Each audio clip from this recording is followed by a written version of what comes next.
ขอความนอบน้อมจงมีแด่พระรัตนตรัยเจ้าสามประการอันประกอบไปด้วยพระพุทธพระผู้มีพระภาคผู้ตรัสรู้ชอบได้โดยพระองค์เองและได้สอนให้คนอื่นได้หูตามพระองค์ผู้มากด้วยพระบริสุทธิ์ที่คุณพระมหากรุณาธิคุณและพระปัญญาธิคุณองค์พระธรรมคือกรรมสั่งสอนขององค์สมเด็จพระสัมมาสัมพุทธเจ้ารักษาผู้ที่ปฏิบัติตามบ่ฮือตกไปในสู่ติต่างติชั่วฮือบุคคลคนผู้ปฏิบัติตามนั้นมีความสุขมีความเจริญองค์พระอริยสงฆ์ผู้เสียสละบ้านเฮือนออกบวชและก็ปฏิบัติชอบตามคำสั่งสอนขององค์สมเด็จพระสัมมาสัมพุทธเจ้าจนได้ผลแล้วสอนให้คนอื่นได้กระทำตามผู้เป็นเนื้อนาบุญของโลกทั้งสามประการนี้เป็นพระรัตนตรัยแก้วเจ้าสามประการที่เจ้าพุทธเฮาเคารพนับถือสักการะขอถวายความเคารพพระเถรานุเถระเจ้าคณะพระสังฆาธิการครูบาอาจารย์พระภิกษุหนุ่มสามเณรน้อยจุตนจุองค์ขอเจริญพรศรัทธานาบุญนักศีลนักธรรมผู้ใกล้ชิดพระพุทธศาสนาผู้มีความเคารพศรัทธาในพระรัตนตรัยทุกคนวันนี้เป็นวันพฤหัสบดีที่2เดือนกรกฎาคมพุทธศักราช2563เป็นวันขึ้น12ค่ำเดือน10เหนือเดือน8ไต่ทุกวันพฤหัสบดีนี้รายการเสียงธรรมจากวัดพระสิงห์ซึ่งก็จะได้มาพบกับท่านสาธุชนในเวลาประมาณ10โมงถึง11โมงโดยประมาณเป็นการนำเอาธรรมะเป็นการนำเอาประวัติของวัดพระสิงห์ได้มานำเสนอคือกับท่านสาธุชนพุทธบริษัทได้ฟังกันทางสถานีวิทยุ 104.5 เมกะเฮิรตซ์วัดฝายหินตำบลสุเทพอำเภอเมืองจังหวัดเชียงใหม่เป็นคลื่นเพื่อการศึกษาพระพุทธศาสนาและวัฒนธรรมเป็นคลื่นพระพุทธศาสนาที่ศรัทธาญาติโยมเจ้าพุทธเฮามีการรับชมรับฟังเป็นจำนวนนักโดยมีท่านพระครูพระสมุวิสุวัตรวรกิจโจเป็นผู้อำนวยการสถานีได้มีความเมตตาคืออัตมาภาพพระครูปริยัติกิจจาภิวัตร เป็นผู้ช่วยเจ้าวาดวัดพระสิงห์อำเภอเมืองจังหวัดเชียงใหม่ได้มีโอกาสนำเสนอเข้าเป็นการจัดรายการนี้เรียกว่ารายการเสียงธรรมจากวัดพระสิงห์ก็จะมาพบกับท่านสาธุชนทุกอาทิตย์อาทิตย์ละ1ครั้งก็คือในเวลา10โมงถึง11โมงโดยประมาณอันนี้เรียกว่าเป็นรายการเสียงธรรมจากวัดพระสิงห์แหมรายการหนึ่งก็จะเป็นการออกรายการทุกคืนวันจันทร์เวลาประมาณ3 ทุ่มถึง4 ทุ่มอันนั้นเป็นรายการเรียกว่าเป็นรายการสุขใจก็เป็นรายการถึง2รายการที่อาตมารับผิดชอบอยู่ถ้าศรัทธาญาติโยมมีโอกาสก็ขอเชิญรับชมได้ทางเชิญรับฟังได้ทางสถานีวิทยุคลื่นพระพุทธศาสนา 104.5 เมกะเฮิรตซ์วัด ฝายหินนะตำบลสุเทพอำเภอเมืองจังหวัดเชียงใหม่ท่านสาธุชนพุทธบริษัททั้งหลายนะเฮาทราบกันดีแล้วว่าพระพุทธศาสนาของเฮานั้นได้ก่อตั้งได้ประกาศโดยองค์สมเด็จพระสัมมาสัมพุทธเจ้าหรือพระนามเดิมว่าเป็นเจ้าชายสิทธัตถะเจ้าชายสิทธัตถะนั้นเป็นวรรณกษัตริย์เป็นวรรณกษัตริย์แล้วก็เป็นเรียกว่าเป็นราชโอรสที่พร้อมจะได้เสวยเป็นพระเจ้าแผ่นดินได้รับแต่งตั้งหรือได้สถาปนาเป็นพระเจ้าแผ่นดินต่อพระราชบิดาพระนามว่าพระเจ้าสุโธทนะแต่พระองค์ก็ได้เสียสละสถานะทางสังคมบ่ว่าจะเป็นความเป็นเจ้าชายบ่ว่าจะเป็นครอบครัวที่อบอุ่นก็คือมีพระมเหสีพระนามว่ายโสธราหรือพิมพาแล้วก็มีพระโอรสพระนามว่าเจ้าชายลาหุนได้ออกทรงผนวดแล้วก็ได้แสวงหาโมฆะธรรม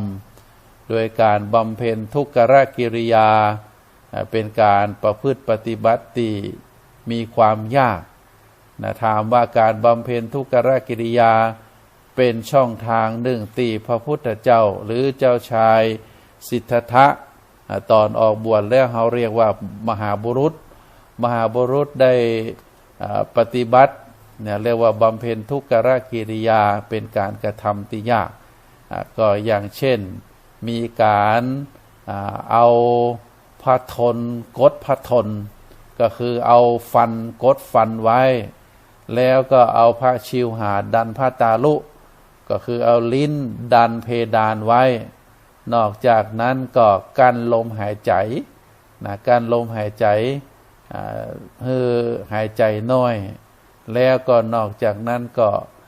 ทานหรือฉันหรือบริโภคอาหารน้อยจนว่าทำอย่างอุกฤษท่านสาธุชนลองทำดูก็ได้ว่าเอาเขี้ยวกดกันไว้แล้วก็เอาลิ้นดันเพดานไว้พร้อมกับนั้นก็กลั้นลมหายใจหายใจน้อยพร้อมกันนั้นก็อดเข้าซึ่งบำเพ็ญลักษณะแบบนี้เป็นเวลาถึง6 ปีทำให้พระวรากายนั้นสูดผอมพระวรากายนั้นผอมแห้งแรงน้อยจนแบบว่าหนังต้องติดกระดูกสันหลังในไส้ในพุงนั้นบ่มีอย่างซักอย่างมีแต่น้ำเอามือลูบต้องกระปะกระดูกสันหลังอย่างนี้เป็นต้นจนพระโลมาหรือขนผมลุดล่วงลงตลอดถึงพระวรากายหนังก็เหี่ยวแห้งอันนี้เป็นการบำเพ็ญทุกขกิริยาของพระมหาบุรุษเจ้าชายสิทธัตถะแล้วก็ต่อจากนั้นมหาบุรุษก็พิจารณาว่าแนวทางในการบำเพ็ญทุกขกิริยาอันนี้เป็นแนวทางที่บัจเจต่างที่จะบรรลุธรรมได้ก็ได้กลับตัวก็หันมาบริโภคหรือรับประทานอาหารตามปกติจนพระวรากายแข็งแรงแล้วก็ได้เมื่อพระวรากายแข็งแรงแล้วก็ได้หันมาบำเพ็ญเพียรทางจิตโดยการตั้งเป้าที่จะให้จิตใจนั้นสงบจากกิเลสจากความโลภความโกรธความหลงพอได้พิจารณาว่าความทุกข์ของมนุษย์เฮาณปัจจุบันนี้ถือว่าทุกข์ที่สุดก็คือการที่ได้เกิดเมื่อเกิดขึ้นแล้วก็มีการแก่มีการเปลี่ยนแปลงเรียกว่าความมาแน่นอนเป็นอนิจจัง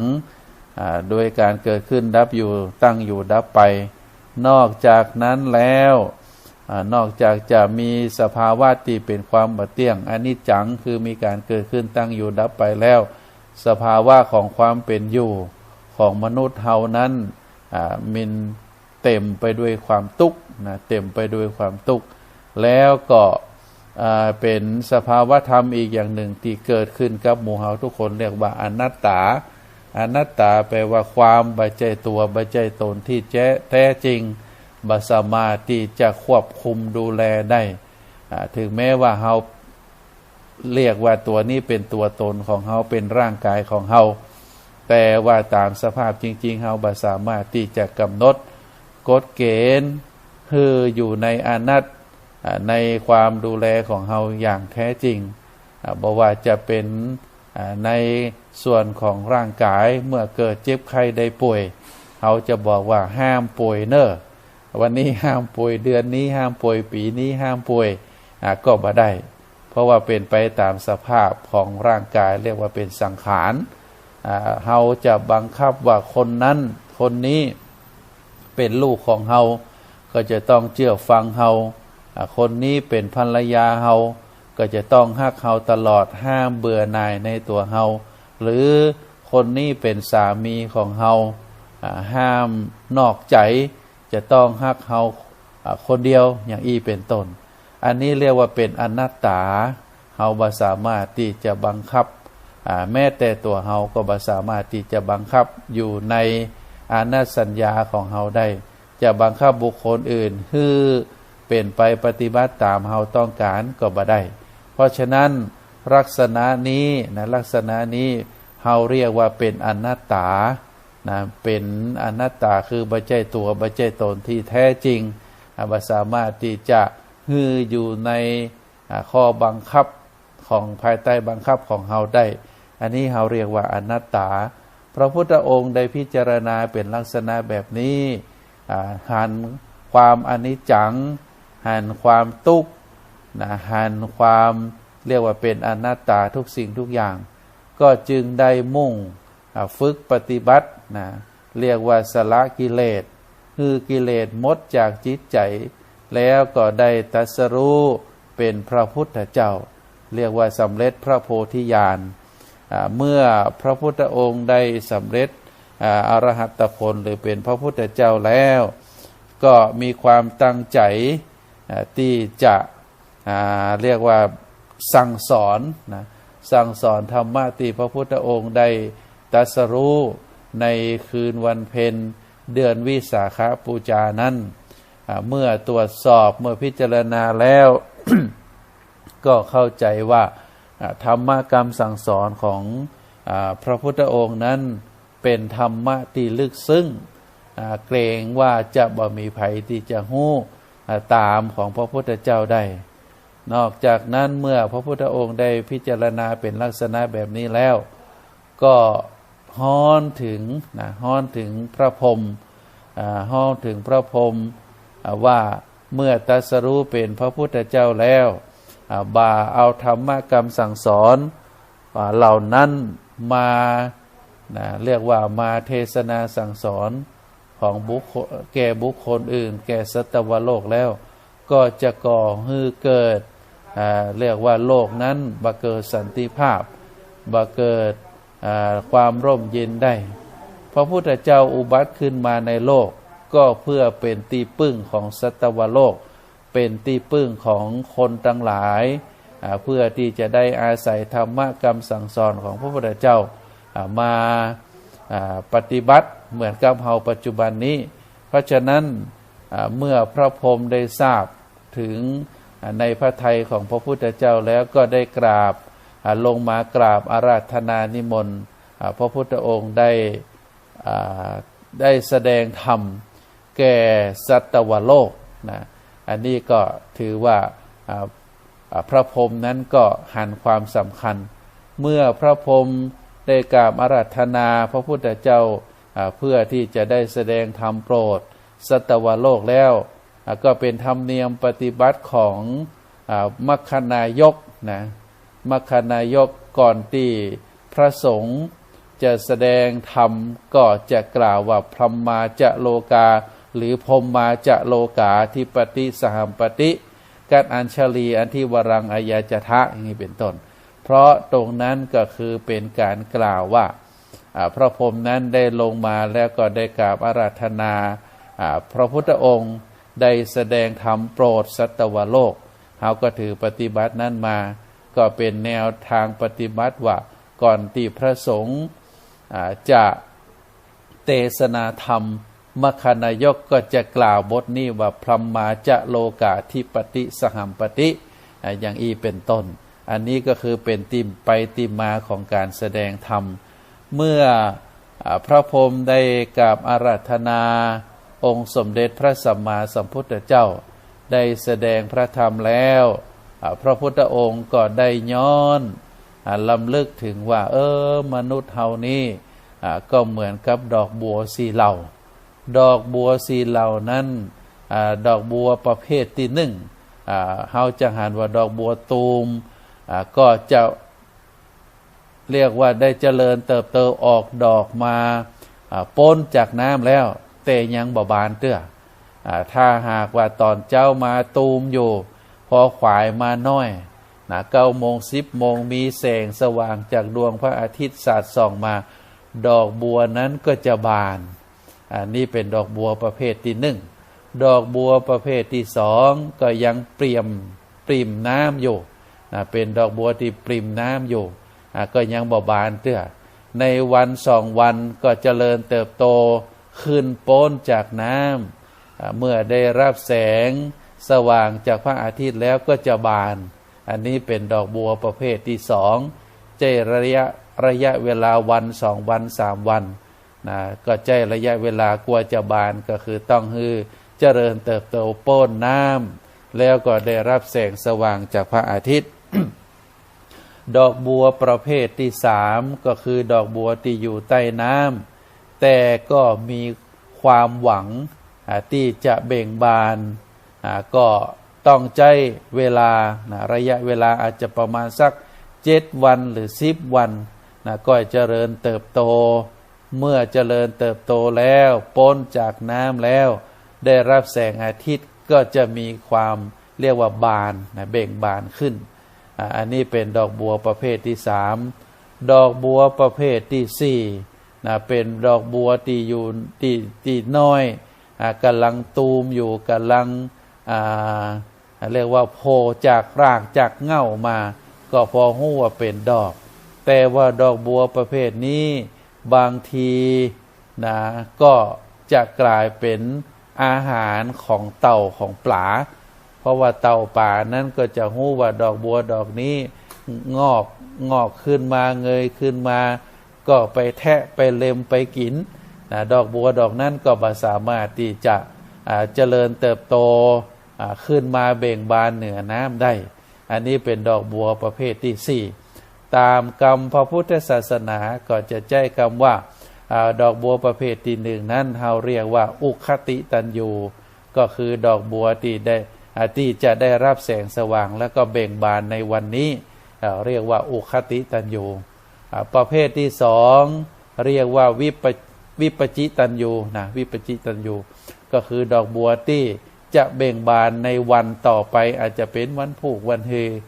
แล้วแต่สถานการณ์บ่มีลมบ่มีฝนมานักน้ำบ่ท่วมมาบ่มีพายุเข้ามาบ่มีน้ำหลากมาดอกบัวนั้นก็จะเบ่งบานในวันต่อไปดอกบัวประเภทที่สามเรียกว่านัยยะนัยยะคือดอกบัวที่ต้องอาศัยการเวลาแล้วก็จะได้เจริญเติบโตพ้นเหนือน้ำมาได้รับแสงสว่างจากพระอาทิตย์ก็จะมีความเจริญเติบโตต่อไปแล้วก็ดอกบัวประเภทสุดท้ายเรียกว่าปทะปรมะดอกบัวประเภทนี้เฮาก็ไม่แน่ใจเหมือนกันว่าจะมีโอกาสได้เจริญเติบโตแล้วก็ได้เบ่งบานเหนือน้ำก่อนเพราะว่าอาจจะตกอยู่ภายใต้เป็นอาหารของปลาและเต่าต่อไปอันนี้ก็เรียกว่าเป็นดอกบัวตึงสี่ประเภทตึงสี่ประเภทเพราะฉะนั้นก็ศรัทธาญาติโยมก็พินิจพิจารณาดูว่าในส่วนของตัวเฮานั้น พระพุทธองค์นั้นได้พินิจพิจารณาว่าคนเฮาก็เหมือนเดียวกันเปรียบเหมือนกับดอกบัวถึง4เหล่าเมื่อพระพุทธองค์พิจารณาเป็นลักษณะแบบนี้แล้วก็ได้ตัดสินพระทัยในการที่จะแสดงธรรมแก่สัตวโลกก็นึกถึงปัญจวัคคีย์ตอนแรกนั้นนึกถึงอาจารย์ที่เคยเฮียนเรียกว่าเฮียนกรรมฐานครับเปิ้ลก็คือดาบสเรียกว่าอุทกดาบสแล้วก็อาราลดาบสอุทกดาบสกับอาราลดาบสถึงสองนั้นได้เสียชีวิตไปแล้วแม้แต่อาจารย์คนแรกของพระพุทธเจ้าก็คือครูวิศวามิตรครูวิศวามิตรนั่นก็ได้สอนวิชาตังโลกคือกับเจ้าชายสิทธัตถะหรือมหาบุรุษก็ปรากฏว่าครูถึง3 คนนั้นได้เสียชีวิตตามอายุขัยไปพระพุทธเจ้าก็ได้นึกถึงปัญจวัคคีย์ก็คือดาบสจำนวน5 คนที่ได้อยู่ปฏิบัติดูแลพระพุทธเจ้าช่วงที่พระพุทธองค์ได้บำเพ็ญทุกขกิริยาแต่ว่าดาบสถึง5 คนนั้นเรียกว่าปัญจวัคคีย์นั้น เมื่อพระพุทธเจ้าได้กลับมาทานอาหารบริโภคอาหารตามปกติแล้วก็เข้าใจว่าเจ้าชายนั้นคงจะละจะทิ้งคงบ่ได้เป็นได้ละได้ทิ้งการแสวงหาโมฆะธรรมคงบ่ได้ตรัสรู้เป็นพระพุทธเจ้าแล้วก็ได้ปากันได้เดินทางไปอยู่ที่ป่าอิสิปตนมฤคทายวันอันนี้ก็เป็นสภาวะความเป็นอยู่ในสมัยนั้นก็จะหันว่าพระพุทธเจ้านั้นมุ่งที่จะสั่งสอนบุคคลเรียกว่าสัตวโลกคือหู้ตามสิ่งที่พระพุทธองค์ได้หู้ตามตอนสุดท้ายมาเมื่อเดินทางไปที่ป่าอิสิปตนมฤคทายวันแล้วก็ได้พบกับปัญจวัคคีย์แล้วก็ได้เทศนาสั่งสอนกันแรกเราเรียกว่าธรรมจักรปวัตตนสูตร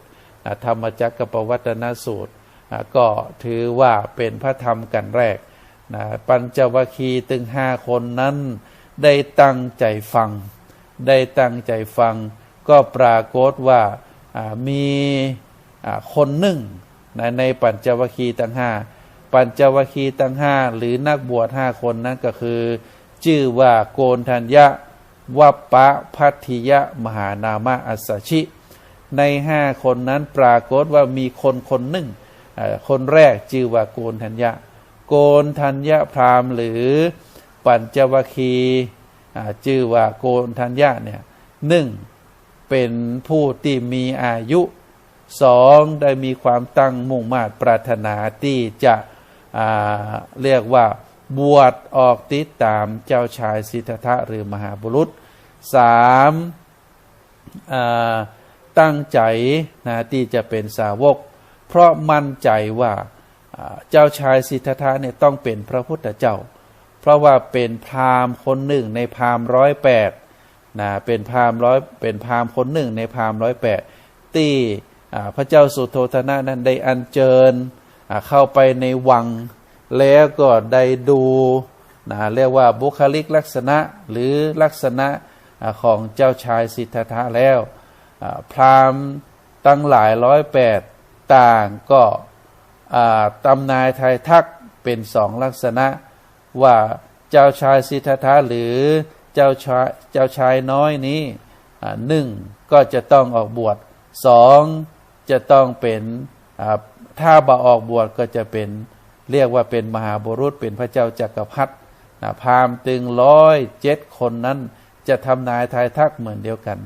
แต่ว่าพราหมณ์องค์ที่108คือโกณฑัญญะพราหมณ์เนี่ยยกมือข้างเดียวยกมือนิ้วเดียวนิ้วชี้นิ้วเดียวบอกว่าเจ้าชายน้อยนี่จะต้องออกบวชแล้วก็เป็นพระศาสดาในอนาคตด้วยความมั่นใจก็จึงได้เฝ้าติดตามเมื่อทราบว่าเจ้าชายสิทธัตถะออกบวชก็ออกติดตามไปเฝ้าไปปฏิบัติหวังว่าเมื่อเจ้าชายสิทธัตถะหรือมหาบุรุษได้ตรัสรู้แล้วก็จะได้ฟังพระธรรมเหล่านั้น ก็เมื่อหันว่าเจ้าชายสิทธัตถะนั้นได้เลิกบำเพ็ญทุกขกิริยาก็ได้ปากันละทิ้งนะเจ้าชายสิทธัตถะหรือมหาบุรุษนั้นไปอยู่เป็นกลุ่มที่ป่าอิสิปตนมฤคทายวันพอเมื่อในวันใกล้วันอาสาฬหปูชาก็ปรากฏว่าพระมหาบุรุษก็คือองค์สมเด็จพระสัมมาสัมพุทธเจ้าเมื่อได้ตรัสรู้แล้วก็ได้เดินทางไปพบปัญจวัคคีย์แล้วก็ได้แสดงพระธรรมเทศนากันแรกเขาเรียกว่าธรรมจักรปวัตนสูตรจนพระเจ้าชายโกณฑัญญานั้นได้สำเร็จเป็นพระอรหันต์เป็นได้ดวงตาแรกที่ได้หันธรรมศรัทธาญาติโยมทั้งหลายนะการแสดงพระธรรมเทศนากันแรกขององค์สมเด็จพระสัมมาสัมพุทธเจ้าเกิดขึ้นในวันอาสาฬหปูชาวันเพ็ญเดือน8นะวันเพ็ญเดือน8ถ้าบ้านเฮาก็เป็นวันเพ็ญเดือน10นะเพราะฉะนั้นในวันนี้เป็นวันคืน12ค่ำก็เหลือแหม 2-3 วันนะก็จะเป็นวันเพ็ญเดือน8หรือวันเพ็ญเดือน10เดือน10เพ็งก็จะตรงกับวันอาสาฬหปูชาเป็นวันสำคัญทางพระพุทธศาสนาเป็นวันที่องค์สมเด็จพระสัมมาสัมพุทธเจ้าได้แสดงพระธรรมเทศนาธรรมจักรปวัตนสูตรแล้วก็ได้พระสงฆ์สาวกรูปแรกที่ได้ดวงตาหันธรรมได้สำเร็จเป็นพระอรหันต์ก็คือพระอัญญาพระโกณฑัญญะต่อมาก็ได้บวชเป็นพระภิกษุในทางพระพุทธศาสนาถือว่าเป็นพระสาวกรูปแรกในทางพระพุทธศาสนาก็คือโกณฑัญญะต่อมาได้เพิ่มได้คำเติมนำหน้าว่าอัญญาโกณฑัญญะคำว่าอัญญาหรืออัญญะตัวนี้แปลว่าได้รู้แล้วเป็นกรรมที่พระพุทธเจ้าได้เปล่งด้วยความดีใจว่าพระธรรมที่พระพุทธองค์ได้ตรัสรู้มาโดยเฉพาะหลักการในอริยสัจสี่ทุกข์สมุทัยนิโรธมรรคถือว่าเป็นเนื้อหาหลักธรรมที่สำคัญแล้วก็ได้พระอัญญาโกณฑัญญะเป็นสักขีพยานว่าพระธรรมที่พระพุทธองค์ได้ตรัสรู้และก็ได้สั่งสอนมานั้นหนึ่งได้มีบุคคลในสมัยนั้นก็ถือว่าเป็นบุคคลธรรมดาเป็นนักบวชธรรมดาแต่เมื่อได้ฟังธรรมแล้วได้หูตามได้สำเร็จเป็นพระอรหันต์ตามได้ดวงตาหันธรรมก็ถือว่าเป็นสิ่งที่พระพุทธองค์มีความภาคภูมิใจแล้วก็มีความปีติยินดีในฐานะของความเป็นพระพุทธเจ้าก็ได้เปล่งว่าอัญญาสิวัตโพโกณฑัญโยอัญญาสิวัตโพโกณฑัญโยก็บอกว่าโกณฑัญญะได้รู้แล้วหนอโกณฑัญญะได้ดวงตาหันธรรมแล้วหนอเปล่งด้วยความดีใจนะก็ถือว่าเป็นวันสำคัญนะเป็นการรับรองของความเป็นพระพุทธเจ้าว่าธรรมะขององค์สมเด็จพระสัมมาสัมพุทธเจ้าที่พระพุทธองค์ได้ตรัสรู้มานั้นคนอื่นได้หู้ตัวได้หู้ตามตัวเพราะฉะนั้นท่านสาธุชนพุทธบริษัททั้งหลายนะก็ปัญจวัคคีย์นั้นได้ดวงตาหันธรรมหนึ่งท่านก็คือนามว่าโกณฑัญญะส่วนแหม4ท่าน4องค์4รูปนั้นก็ยังบ่ได้ดวงตาหันธรรมแต่แล้วก็วันต่อไปพระพุทธเจ้าได้ตรัสเรื่องอนัตตลักขณสูตรทุกสมุทัยโทษพระพุทธองค์ได้ตรัสเรื่องอนัตตลักษณสูตรอนัตตลักขณะนั้นก็ถือว่าเป็นได้กล่าวถึงได้กล่าวถึงเรื่องเป็นลักษณะว่าเป็นอนิจจังทุกขังอนัตตาพระพุทธเจ้าฮู้ว่าปัญจวัคคีย์แห่ง4คนนั้นติดใจคล้องใจในเรื่องของอนัตตาก็จึงได้ตัดสำทับลงไปได้กล่าวถึงอนัตต นะคืออนัตตาอนัตตาก็คือความบ่เป็นไปในอำนาจของตนก็เมื่อได้ตัดจบแล้วก็ปรากฏว่าปัญจวัคคีย์แห่ง4องค์ก็คือวัปปะพัทธิยมหานามะนะก็ได้ดวงตาหันธรรมได้สำเร็จเป็นพระอรหันต์อันนี้คือการที่พระพุทธองค์ได้แสดงธรรมที่พระพุทธองค์ได้ตรัสรู้มาท่านสาธุชนทั้งหลายนะเฮาทราบกันแล้วว่าองค์ประกอบของศาสนานั้นนะองค์ประกอบของศาสนาพุทธก็ดีองค์ประกอบของศาสนาคริสต์ก็ดีองค์ประกอบของศาสนาอิสลามก็ดีทุกศาสนานั้นจะเป็นศาสนาได้ก็จะต้องมีองค์ประกอบองค์ประกอบอันที่หนึ่งเขาเรียกว่าศาสดาก็คือผู้ก่อตั้งนะผู้ก่อตั้งศาสนาหรือผู้ที่ได้เอาคำสอนสอนให้กับคนทั้งหลายได้รู้ได้เข้าใจเป็นคนสอนคนแรกว่าอันเถอะนะเป็นคนสอนคนแรกเขาเรียกว่าศาสดาอันนี้เป็นองค์ประกอบอันที่หนึ่งองค์ประกอบอันที่สองก็คือเขาเรียกว่าศาสนธรรมศาสนธรรมก็คือหลักธรรมที่ศาสดานั้นได้สั่งสอนนะสิ่งสองประการนี้ถือว่าเป็นองค์ประกอบในอันที่หนึ่งและอันที่สองถ้าศาสดาประกาศตัวว่าเป็นศาสดาแล้วบาสั่งสอนบาอบรมบาสั่งสอนอันนั้นถือว่าบาใจศาสดานะเป็นเพียงแต่เจ้าลัทธินะเป็นเพียงแต่เจ้าลัทธิเพราะฉะนั้นอันที่สองนี่ถือว่าเป็นศาสนธรรมจะต้องสอนประการที่สามองค์ประกอบอันที่สามก็เขาเรียกว่าศาสนบุคคลนะเรียกว่าศาสนบุคคลศาสนบุคคลก็คือผู้ที่บวชตามผู้ที่รับฟังผู้ที่เข้าใจในหลักธรรมที่ศาสดาสอนแล้วประกาศตัวว่าเป็นสาวกประกาศตัวว่าเป็นผู้ปฏิบัติตามคำสอนของศาสดานั้นๆเราเรียกว่าศาสนบุคคลนะก็ในพระพุทธศาสนาของเราก็คือองค์สมเด็จพระสัมมาสัมพุทธเจ้าพระสมณโคดมถือว่าเป็นพระบรมศาสดาเป็นพระพุทธเจ้าเป็นพระผู้มีพระภาคเจ้าแล้วแต่เราจะกล่าวจะห้องพระพุทธเจ้าหรือพระอรหังสัมมาสัมพุทธเจ้าหรือพระสมณโคดมก็แล้วแต่ถือว่าเป็นพระนามของพระพุทธเจ้าเป็นพระบรมศาสดาของเฮาต่างหลายส่วนอันที่สองก็คือหลักธรรมที่พระพุทธเจ้าได้ตรัสสอนตลอดถึง45ปีนะในพุทธกิจที่พระพุทธเจ้าได้กระทำบำเพ็ญมานะหน้าที่หลักสำคัญที่สุดของความเป็นพุทธะหรือความเป็นพุทธเจ้าก็คือได้สั่งสอนนะได้อบรมสั่งสอนได้เทศนาเฮาจะอ่านว่าพระพุทธเจ้านั้นได้เทศนาสั่งสอนบอกว่าจะเป็นพระภิกษุก็สั่งสอนบอกว่าจะเป็นสามเณรลีหรือภิกษุณีพระพุทธเจ้าก็สั่งสอนดังนั้นตลอดถึงอุบาสกอุบาสิกาศรัทธาญาติโยมแม้แต่นักบวชของนอกศาสนาพระพุทธองค์ก็ได้ไปโปรดนะได้ไปหือสติได้ไปสั่งสอนถือว่าเป็นหน้าที่หลักของพระพุทธเจ้านะเรียกว่าบำเพ็ญพุทธกิจนะบอกว่าจะเป็นการออกรับบิณฑบาตก็ดีการเทศนาสั่งสอนแสดงธรรมแก่ภิกษุแสดงธรรมแก่อุบาสกอุบาสิกาที่ได้เดินทางมาจากเมืองต่างๆโดยมาเฝ้าพระพุทธเจ้าก็ดีในช่วงบ่ายพระพุทธเจ้าจะแสดงพระธรรมเทศนาตึง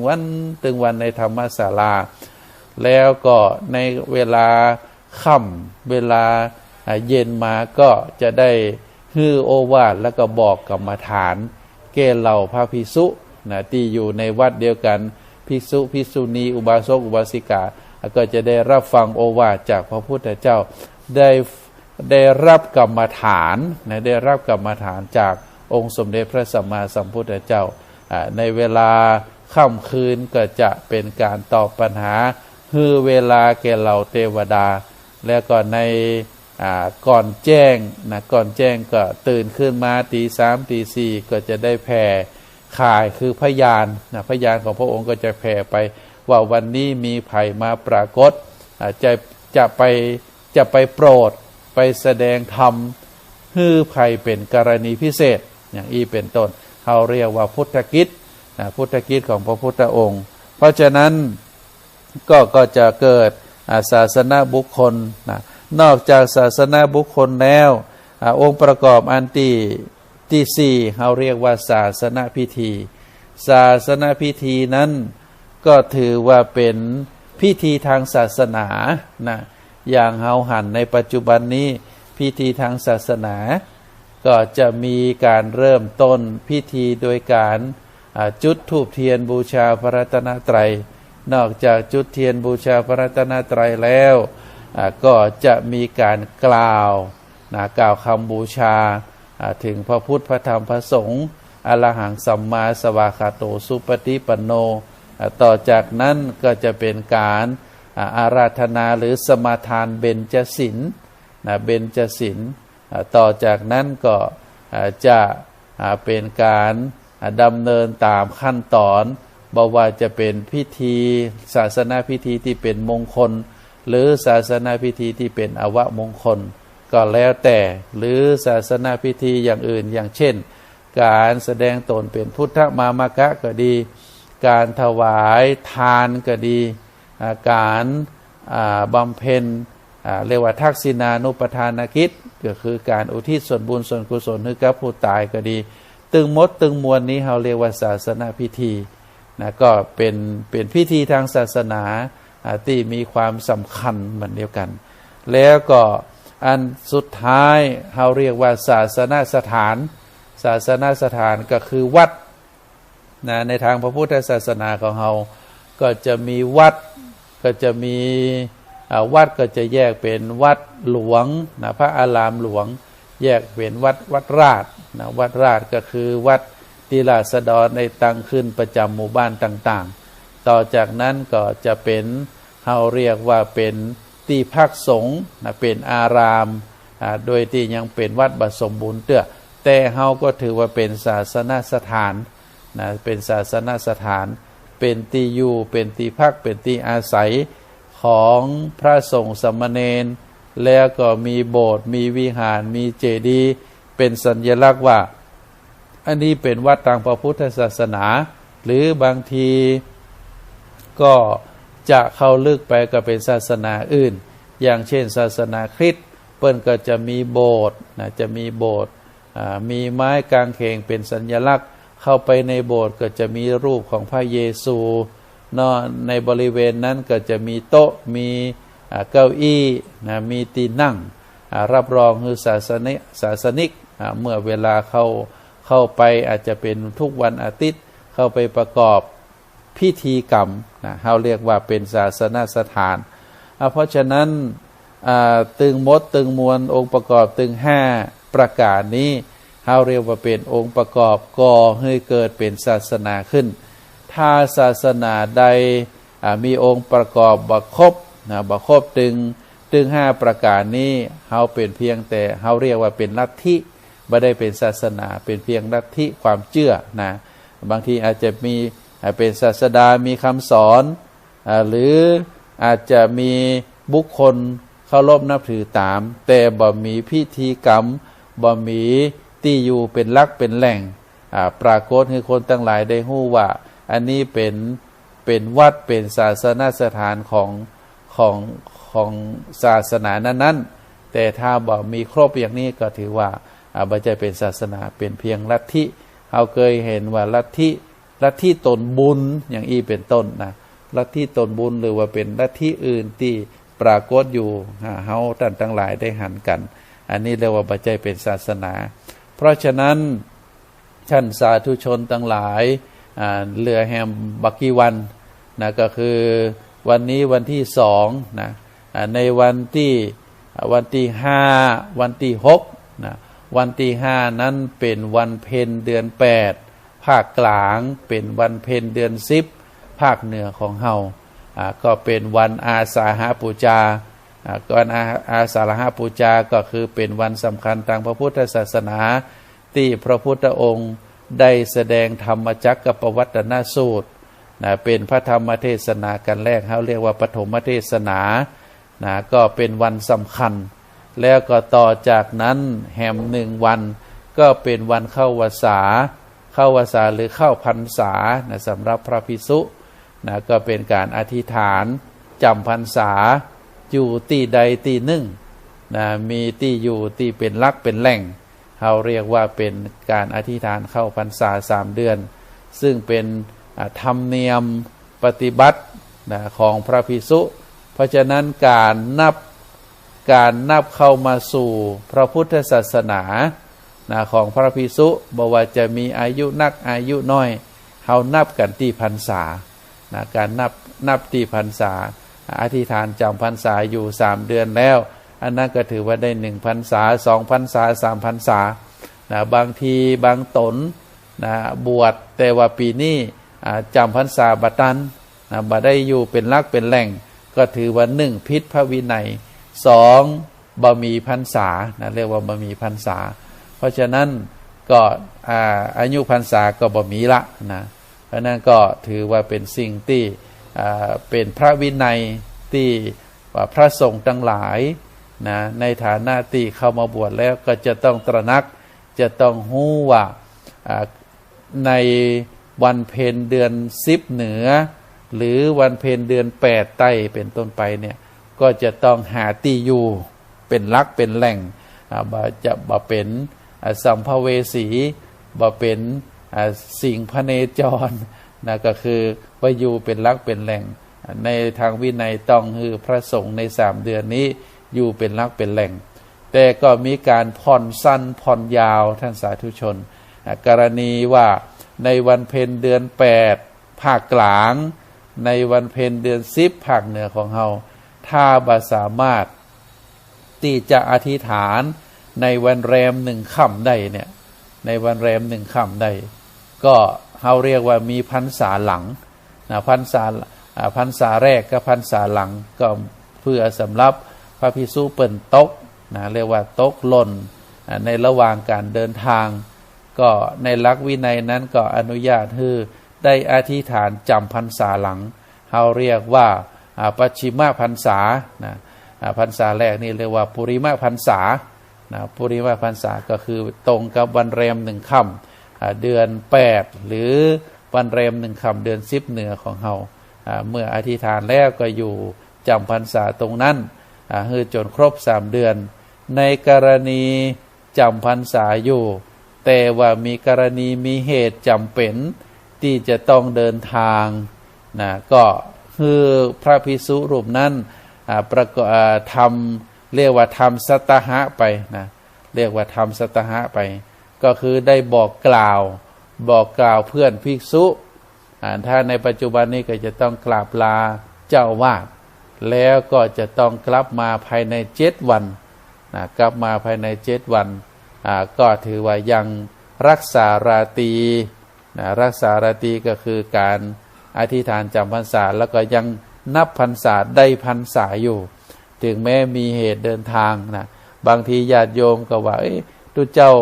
อธิษฐานจำพรรษาแล้วอย่างมาไปหั่นไปนี่อยู่นะก็พระพุทธเจ้าตามหลักวินัยอนุญาตให้ไปอยู่แต่ในการไปนั้นจะต้องทำสัตหกรณียะก็คือขออนุญาตไปบอกสงฆ์นะบอกสงฆ์หรือบอกภิกษุที่จำพรรษาด้วยกันแล้วก็ไปแล้วก็จะต้องกลับมาภายใน7 วันนะกลับมาภายใน7 วันอันนี้ถือว่าเป็น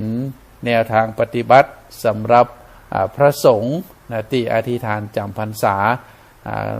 บอกว่าจะเป็นจำพรรษาแรกหรือจำพรรษาหลังจะต้องคือครบนะจะต้องคือครบ3 เดือนนะถ้าจำพรรษาหลังก็จะต้องออกพรรษาหลังไปแหมเดือน1นะหลังจากเมื่อถึงครบ3 เดือนแล้ววันพระวันสุดท้ายนั้นเขาเรียกว่ามหาปวารณานะเรียกว่ามหาปวารณาออกพรรษาซึ่งเป็นกิจทางพระวินัยพระสงฆ์ที่อยู่ด้วยกัน3 เดือนแล้วเมื่อครบแล้วในวันสุดท้ายนั้นหลังจากที่ได้ฟังพระปฏิโมกข์แล้วก็จะ เป็นมหาปวารณาก็คือการเปล่งวาจาบอกซึ่งกันและกันว่าก็ขอให้พระคุณท่านอยู่ด้วยกัน3 เดือนที่ผ่านมาได้หันกิจวัตรได้หันข้อปฏิบัติของกระผมแล้วมีสิ่งใดบกพร่องก็ขอพระคุณท่านได้บอกให้กำเนิดนะบอกว่าจะเป็นอายุพรรษานักพรรษาน้อยเปิ้นเรียกว่าปวารณาต่อกันและกันก็สามารถที่จะกล่าวจะบอกจะเตือนจะถามได้ว่าการกระทำอย่างนี้ถูกต้องตามหลักพระธรรมวินัยก็ถ้ามันบ่ถูกหรือมันบกพร่องก็บอกให้ตนนั้นรูปนั้นปรับปรุงแก้ไขอย่างอีเป็นต้นเปิ้นเรียกว่ามหาปวารณาเพราะฉะนั้นเป็นความงดงามนะเป็นความงดงามในของสงฆ์เป็นความงดงามของพระธรรมวินัยที่พระพุทธเจ้าได้สร้างแบบสร้างแผนไว้นะนี่ถือว่าเป็นศาสนาพิธีนะศาสนาพิธีของศาสนาพุทธของเฮานะเพราะฉะนั้นองค์ประกอบของศาสนาทุกองค์ประกอบถือว่ามีความสำคัญนะบ่ว่าจะเป็นศาสดาคือผู้ที่ได้ก่อตั้งศาสนาผู้ได้ค้นพบคำสอนเราเรียกว่าศาสดาต่อมาก็คือศาสนธรรมก็คือหลักธรรมคำสั่งสอนของศาสนานั้นๆแล้วก็องค์ประกอบอันที่3ก็คือศาสนบุคคลก็คือนักบวชศาสนาพิธีก็คือพิธีกรรมของศาสนานั้นๆแล้วก็ศาสนสถานศาสนสถานก็คือวัดวาอารามของศาสนานั้นๆเพราะฉะนั้นองค์ประกอบถึง5ประการนี้ก็มีความสำคัญต่อกันโมศรัทธาญาติโยมมีความสำคัญถ้าหากว่าตึง5ประการนี้มีความเจริญรุ่งเรืองก็ถือว่าศาสนานั้นมีความเจริญรุ่งเรืองศาสดาถึงแม้ว่าจะปรินิพพานหรือจะมรณกรรมจะเสียชีวิตไปแล้วแต่ลูกศิษย์ลูกหายังเทิดทูนอยู่มีการปั้นรูปเหมือนเรียกว่าองค์พระปฏิมาในศาสนาพุทธหรือแม้แต่พระเยซูก็แล้วแต่เฮาก็ถือว่าเชิดชูยกย่องอย่างของเฮานี่บอกว่าพระพุทธรูปทุกปางทุกเรียกว่าทุกปางทุกอิริยาบถก็ถือว่าเป็นพระพุทธรูปทั้งหมดบอกว่าจะปรากฏเป็นทองปรากฏเป็นเงินเป็นนาคปรากฏเป็นก้อนดินกี่ปรากฏว่าสลักอยู่ในถ้ำทั้งหลายเป็นก้อนหินหรือปรากฏจะเป็นวาดภาพจะเป็นภาพวาดอยู่ในกรอบหรือปรากฏอยู่ในบนผืนแผ่นผ้าเฮาก็ถือว่ารูปภาพเหล่านั้นเป็นศาสดาคือความเคารพคือความรักนะเพราะฉะนั้นถือว่ามีความสำคัญศรัทธาญาติโยมในรายการเสียงธรรมจากวัดพระสิงห์ในวันนี้ก็ถือว่าเป็นมาถึงช่วงสุดท้ายจะหมดเวลาแล้วอาตมาภาพก็ขอนำรายการจากท่านสาธุชนไว้ก่อนไปก่อนนะไว้วันพฤหัสหน้านะก็ได้มาปากันแหมในช่วงเวลาตั้งแต่10 โมงถึง 11 โมงก็ขอนำรายการจากท่านสาธุชนไปก่อนก็ขออนุโมทนาศรัทธาญาติโยมทุกท่านที่ฟังรายการจากสถานีวิทยุคลื่นพระพุทธศาสนาและวัฒนธรรมวัดฝายหิน FM 104.5 เมกะเฮิรตซ์แห่งนี้ก็ขอบุญกุศลเกิดจากการฟังธรรมขอบุญกุศลที่เกิดจากการบำเพ็ญการให้ทานการรักษาศีลการเจริญภาวนาขอให้บุญกุศลที่เกิดจากความกตัญญูกตเวทิตาธรรมที่ท่านทั้งหลายได้ประพฤติปฏิบัติต่อพ่อแม่ปู่ย่าตายายปฏิบัติต่อครูบาอาจารย์ปฏิบัติต่อพระสงฆ์องค์ข้าเจ้าด้วยความกตัญญูกตเวทีก็ขอให้ได้รวมกันเป็นตบะเป็นเดชะเป็นพระปัจจัยปกปักรักษาอำนวยพรให้ทุกท่านนั้นให้มีความสุขมีความเจริญมีนิราชคลาดแคล้วจากทุกข์จากโศกจากโรคจากภัยพยันตรายต่างหลายคือจงเจริญโดยจตุรพิธพรชัย4ประการอันมีอายุวันนะสุขะพละปฏิภาณธนสารธรรมสารสมบัติรุ่งเรืองโดยลาภยศ สุขสรรเสริญจงทุกประการเทินขอเจริญพร